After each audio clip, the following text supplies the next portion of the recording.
Phoqeleka ukungabuyeli esikoleni izingane ezisabela impilo yazo esikoleni Isihlahla Senkosi High okulandela ukungafinyelela esixazululweni phakathi kwezigodi ezingaboni ngasolinye kwaMusi nasoNyango kwaNongoma.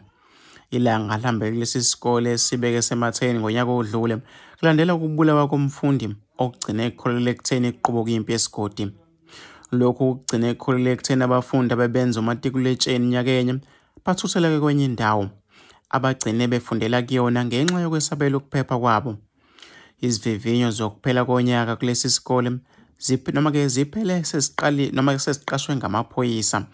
NgoLwesithathu ngosuku lokuvula kwezikole liphephandaba lifike kulesi sikole kukhona amaphoyisa nabazali nabanye abafundi zingabonwa nangokhala izingane eziqhamuka esigodini sasoNyango.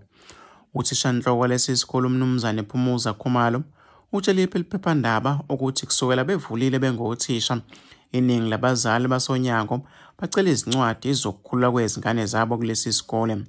Uthe-ke kuyabakhathaza ukungabuyeli kwezingane esikoleni njengoba-ke isikhona imizamo yokubuyisana phakathi kwalezi zigodi. Uqhube ngokuthi banethemba lokuthi umhlangano wabazali ozoba khona maduze nje uzoqhamuka nesixazululo. Izingane zibuyele esikoleni. Ilanga lihambele esigodini sasoNyango lapho lifike khona lifice khona uMnumzane Ndaba Dlamini okubekwa kwacaca ukuthi-ke beyisigodi bavumele ngokuthi-ke kayikho ingane yasoNyango ezobuyela esihlahla senkosi.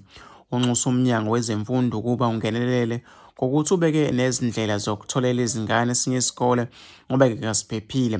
Uthe-ke unezingane ezimbili obekumele zibuyele kulesi sikole eyodwa-ke yokuqala umatikuletsheni kulonyaka kodwa ukhethe-ke ukuzihlalisa phansi. Esikudingayo ukuthi-ke kuphothulwe izingxoxo zokubuyisana kubeke nokuthula okuqinisekisiwe ngaphambi kokuba-ke izingane zethu sizibuyisele. Noma-ke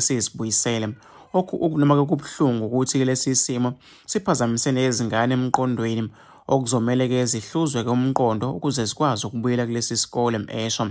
Abanye abazali-ke bakhulume nephephandaba abanqabile nemininingwane yabo basabela-ke impilo yabo baqinisekisile ukuthi izingane zabo zihlezi-ke emakhaya. Kuzokhumuleka ukuthi uNgqongqoshe wamaphoyisa uMnumzane Senzo Mchunu, uKhomishana wamaphoyisa esifundazweni Lieutenant General Nhlanhla Mkhwanazi, noNgqongqoshe wezohulumeni wasekhaya nobuholi bendabuko umfundisi Thulasizwe Buthelezi sebeke bahlangana-ke nalezi zigodi bazama ukuthi-ke zibuyisane.